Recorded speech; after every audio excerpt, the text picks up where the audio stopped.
Assalamualaikum warahmatullahi wabarakatuh. Perkenalkan, nama saya Terbukti Mohaka, NIM 03021182025057. Saya dari Program Studi Teknik Pertambangan angkatan 2020. Di sini saya akan mencoba sedikit menjelaskan tentang Pancasila sebagai sistem etika dan Pancasila sebagai sistem filsafat. Pancasila adalah filsafat bangsa Indonesia yang diperoleh sebagai hasil perenungan mendalam para pendiri bangsa. Mereka berusaha menggali nilai-nilai dasar dan merumuskan dasar negara. Untuk di atasnya didirikan negara Indonesia yang merdeka. Kelima dasar atau prinsip yang terdapat dalam sila-sila Pancasila merupakan satu kesatuan yang memiliki tujuan tertentu, sehingga dapat kita sebut dengan sistem. Sistem di sini dapat diartikan sebagai sesuatu hal yang memiliki hubungan atau keterkaitan antara satu dan lain. Oleh karena itu, sudah jelas sila-sila ini saling berhubungan, bekerja saling melengkapi dalam mencapai suatu tujuan.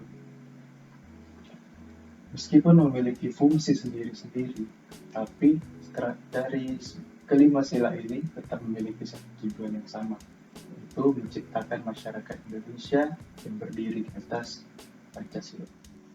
Pancasila sebagai dasar negara Indonesia memegang peranan penting dalam kehidupan bangsa Indonesia. Salah satunya, Pancasila sebagai sistem etika. Kalau secara etimologis, etika ini berasal dari bahasa Yunani, itu ethos, artinya watak kesusilaan atau adat.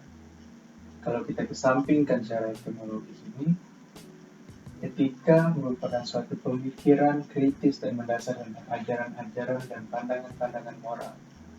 Secara umum, etika ini bisa kita bagi menjadi tiga. Pertama ada nilai, norma, dan moral. Nilai itu sendiri pada hakikatnya adalah sifat dan kualitas yang melekat pada suatu objeknya. Sedangkan norma adalah perwujudan martabat manusia sebagai makhluk budaya, moral, religi, dan sosial. Dan yang terakhir moral. Moral adalah ajaran tentang hal yang baik dan buruk yang menyangkut tingkah laku dan perbuatan dari manusia. Selanjutnya ada yang namanya etika Pancasila. Etika Pancasila adalah etika yang mendasarkan penilaian baik dan buruk pada nilai-nilai Pancasila. Etika Pancasila berbicara tentang nilai-nilai yang sangat mendasar dalam kehidupan manusia. Nilai yang pertama adalah nilai ketuhanan. Nilai ini bisa dikatakan sebagai nilai yang tertinggi karena menyangkut nilai bersifat mutlak.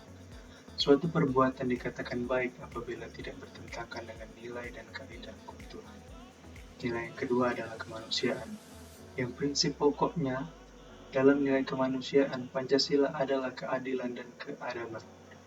Keadilan mensyaratkan keseimbangan antara lahir dan batin, jasmani dan rohani, individu dan sosial, makhluk bebas mandiri, dan makhluk Tuhan yang terikat hukum Tuhan.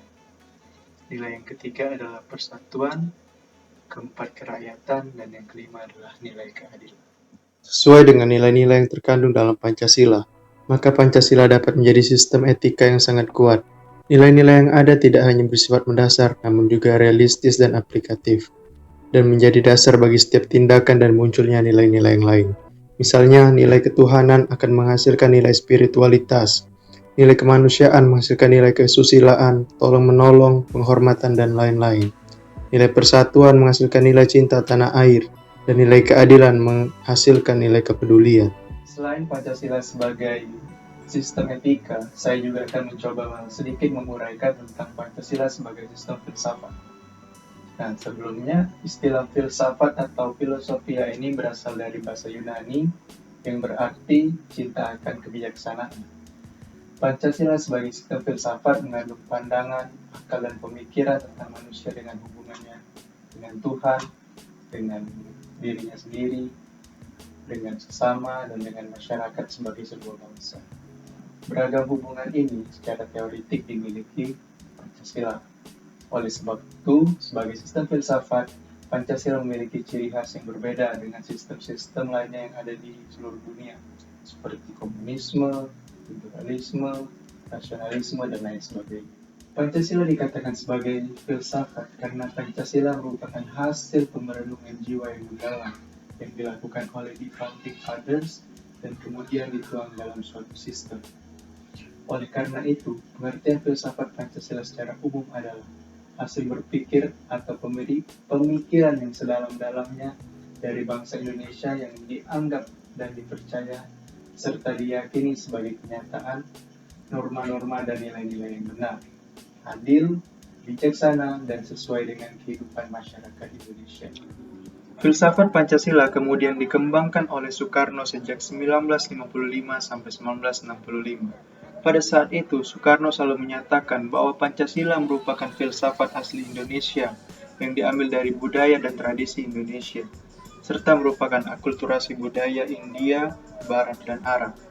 Sebagai sebuah sistem filsafat, Pancasila memiliki dasar ontologis, epistemologis, dan aksiologis. Dasar ontologis Pancasila menunjukkan secara jelas bahwa Pancasila itu benar-benar ada dalam realitas dengan identitas dan entitas yang jelas. Yang kedua ada dasar epistemologis. Dasar epistemologis Pancasila terkait dengan sumber dasar pengetahuan Pancasila. Yang terakhir, dasar aksiologis Pancasila. Aksiologi terkait erat dengan penelaahan atas nilai. Dari aksiologi, Pancasila tidak bisa dilepaskan dari manusia Indonesia sebagai latar belakang, karena Pancasila bukan nilai yang ada dengan sendirinya atau given value, melainkan nilai yang diciptakan atau created value oleh manusia Indonesia. Nilai-nilai dalam Pancasila hanya bisa dimengerti dengan mengenal manusia Indonesia dan latar belakang. Baiklah, mungkin itu tadi sedikit penjelasan dari saya. Semoga bisa bermanfaat dan menambah sedikit ilmu bagi kita semua. Mohon maaf jika masih banyak kekurangan dan kesalahan kata. Saya akhiri. Wassalamualaikum warahmatullahi wabarakatuh.